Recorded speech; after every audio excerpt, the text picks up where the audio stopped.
Next, I want to show you how to build your own calculations into a pivot table. So I showed you before in a different section how we go into the value section and we pick on the value field settings, right? And those are the ones that are built right into Excel. But let's see how we can add our own calculations. So let's say I'd like to add the sales tax into here. So by the way, I'm going to collapse these for all the years. I'm going to right click on 2013 and I'll say expand or collapse, and I'll say collapse the entire field. Good, now we're just seeing the years. So let's say we had to add the sales tax. So I'll pick on the Analyze menu, and I'll say Fields, Items, and Sets, and we'll say Calculated Field. All right, Analyze, Fields, Items, and Sets, and Calculated Field. Good. So let's say we're going to add the sales tax. You can call it anything you want it to, really. Now, see where it says equals 0? We want to get rid of the 0, but keep the equal sign. So I'm going to get rid of the 0, keep the equal sign. You're going to build your formula from your fields. So I'm going to double click on the word total, double click. That puts that in the formula. And then the math is the same after that. So I'll say times 0.07. A normal Excel formula would say equals B1 times 0.07. You know, we would use the cells. Here we're using the field names. Otherwise, the math is the same. So I have equals total times 0.07. So I'm going to click on OK. And notice how we have the sales tax. Let me show you where else it lands. It lands over here among your fields. So I can use that like any other field. Watch again how you add your own calculation into your pivot table. So I'm going to come up here and I'll pick on the Analyze menu, and then Fields, Items, and Sets, and I'll pick on Calculated Field. So this time I want the field to be called Line Total. See how it always has equals 0 there. So we're going to get rid of the 0 but keep the equal sign.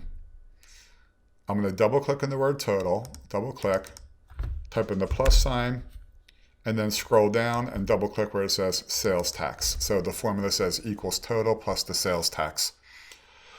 A normal Excel formula would say equals B1 plus C1. You know, it would have the cells. Here we're using the field names. Otherwise, the math is the same. So I'm going to click on OK.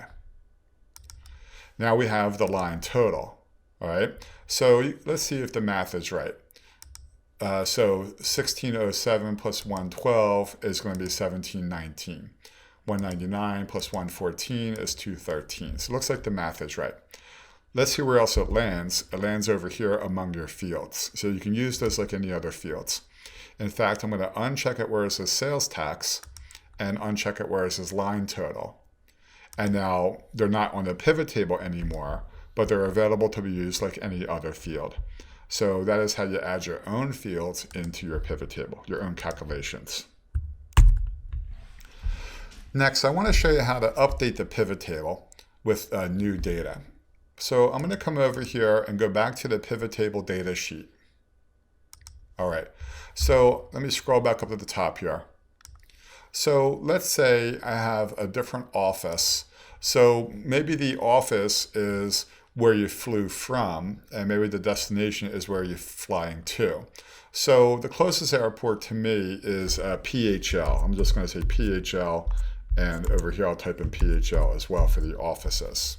So I can see it on this sheet, right? Now let's go back into sheet 2. And notice right now I don't have one that says PHL. So here's what you have to do. We have to click on the pivot table and pick on the Analyze menu.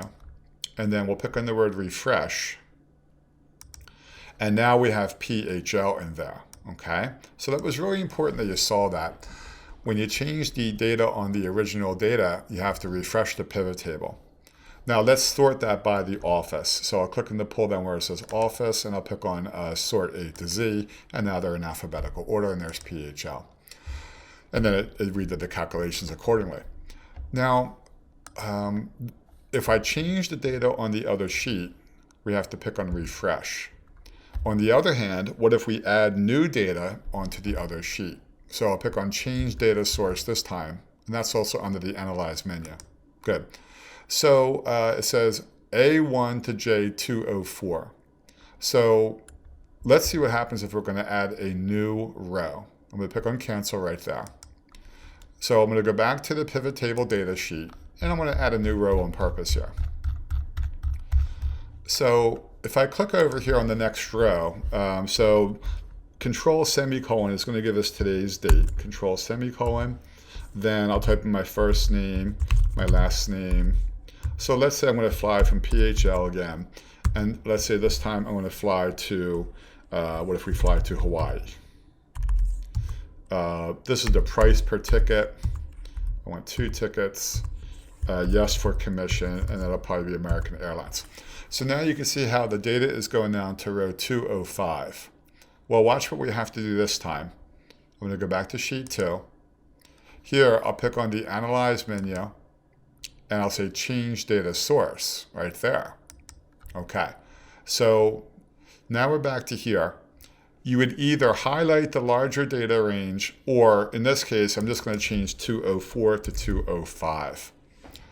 So now if this was a formatted table, then the pivot table would have updated automatically. But when it's normal data, sometimes you have to pick on Change Data Source or Refresh. So now you can see I'm going to the J205. And now PHL's numbers just went up, as you can see. All right. So if you change the data on the other sheet, you pick on Refresh on the pivot table sheet. If you add new data, or if there's completely different data, then you would say Change Data Source. So those are the proper ways to update the pivot table. Notice how we haven't done anything with the filter section yet over here.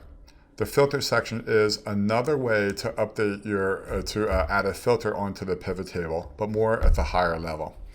Think about your larger grouping fields back at work. Maybe it's by product line or division or something like that. In our case, we're going to use airline. So I'll pick up airline. Now, before I do this, notice how there's nothing in cell A1 right now, and there's nothing in cell B1. So I'll pick up airline and drag it to the filter section like that. Good. Now, if you notice, now it says airline in cell A1, and there's a pull down in cell B1 that says the word all. That wasn't there before. That happened because I moved the word airline into the filters. Let's see the initial purpose from this from a long time ago.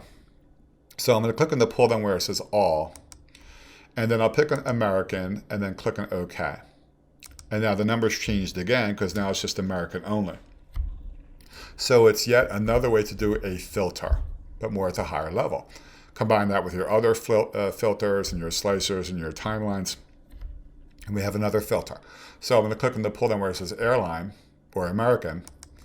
I can pick those one by one, or you can do select multiple items, and then you can pick more than one to get different combinations. So I could do American and US Air, and then click on OK.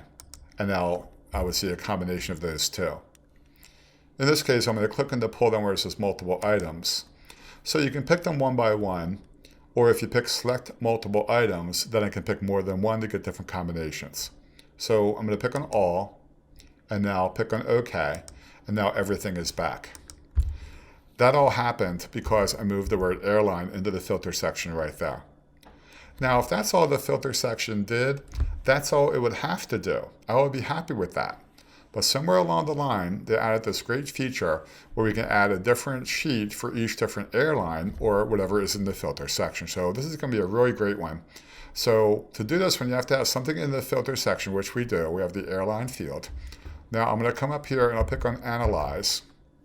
And then I'm going to pick on the pull down where it says Options this time. See the pull down? And then we'll say Show Report Filter Pages. And now we're back to here. So when I click on OK, watch my sheets at the bottom. Notice now I have a different sheet for each different airline. I mean, that is really amazing to me. Watch again. This time, I'm going to pick up destination and move it into the filter section. So even that section could have more than one field. So now I have a pull down for airline and I have a pull down for destination. So now I have yet another filter. But watch how we're going to add all those sheets again. So I'm going to pick on the Analyze menu, and I'm going to pick on the pull down where it says Options, and I'll say Show Report Filter Pages. Good. This time I'll pick on destination. When I click on OK, now I have a different sheet for each different destination. I mean, that is really amazing to me. Notice how we can use these arrows to go back and forth among your sheets when you have a lot of sheets. Also, I can right click on that arrow and then see the list of sheets that way. Now, they're not in alphabetical order. They're in the order they appear in the workbook. So if you notice that over here, I have all the sheets for the airlines and all the sheets for the destinations because of what we just did. So I'm going to click on OK here. You can either use these arrows to go back and forth, or I can right click on that arrow and then see a list of all of the sheets. Now I'm going to go back to the original pivot table sheet, sheet 2, and that all happened because I used the filter section over there.